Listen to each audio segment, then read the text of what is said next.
iPad, and I use a program, I guess it's called Clourth-Louis, which is, if you look around this room, we don't have a blackboard. So I needed a whiteboard program. So by going to the Friday Technology seminars, I found about a whiteboard called Clourth-Louis. It's a plug-in, and use it on. I've only had to use it on my laptop. I've only used it from the iPad, and I like it because it has a music staff built in on it. So it already has a music staff template. So not having the blackboard, which I would prefer, you know, because I'm just used to getting up, going to the blackboard and writing and erasing. I've had to kind of learn how to use the last whiteboard here. We're building now, you know, take a stylus. So, and these are notes, what I was actually going to do today. They have some worksheets that I've passed out. We're going to go over them. Come on up, grab a seat in the front, Mike. You all right? And we were just going, what I was going to do today is just go to a new page and put some examples up. See, whatever, erase. Whatever I write over here on the iPad comes up on the board. Now, I'm not an artist, so it doesn't come up, you know, real neat all the time, you know. But whatever I can put on here, it just comes up. So that's basically my blackboard, what we call it the whiteboard. And we used the Apple TV. I installed Apple TV and just kind of Velcroed it behind the big screen over there. So what I do, I write in notes, and since we were working on intervals, and what is an interval? The distance. The distance between two pitches. Distance between two pitches. Vertical asymptote. If it cannot factor, then you will have no vertical asymptote. This morning we are going to discuss horizontal asymptote.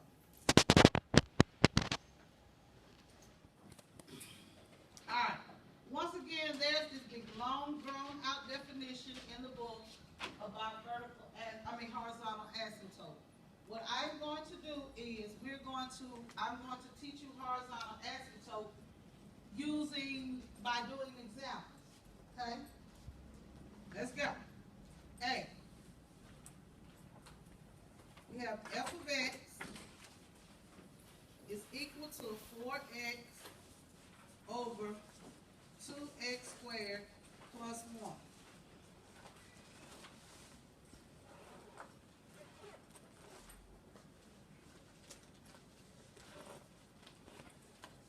Alright, with doing horizontal asymptotes, you have to look at the degrees of the numerator and the degrees of the denominator. So what's the degree of the numerator? 1. What's the numerator of the denominator? 2. Okay, when doing horizontal, you're looking at the degrees. Because the denominator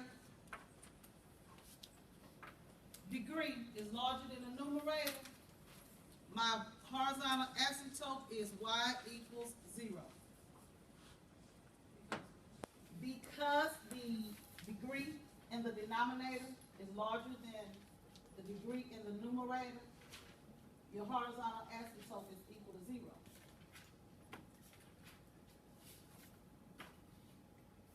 Y'all want me to say it again? Yeah. All right.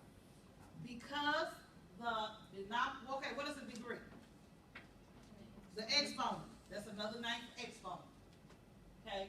Because the exponent in the denominator is larger than the exponent in the numerator, you have y equals 0.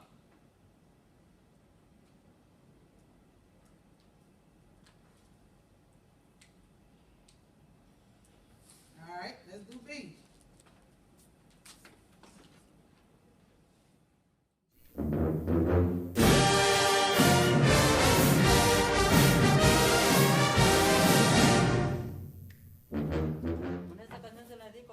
Por la manera en que está viviendo ahorita en Honduras, que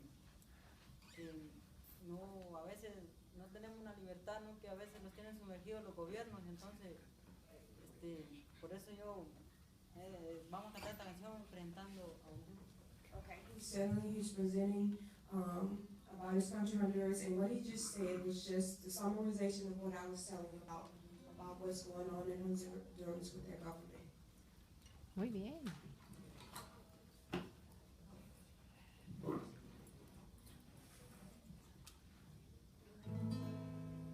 En el centro de América un pueblo se rebeló,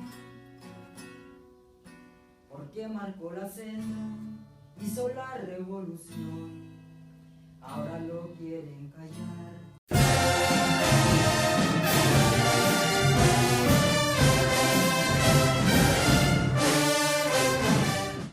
What technology did I use this year in my classroom?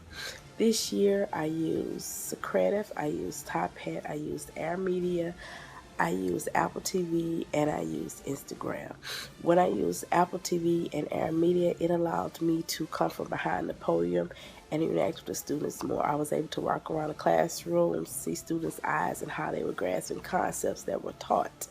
When I used Clourth-Louis and Top Hat, it allowed me to gauge the students' understanding right then and there and correct it in response to a concept that they did not understand before moving forward to the next one. When I used Instagram, I think that was the most interesting one this year because the students were doing the concept of photosynthesis and they had to do the dark reaction and the light reaction.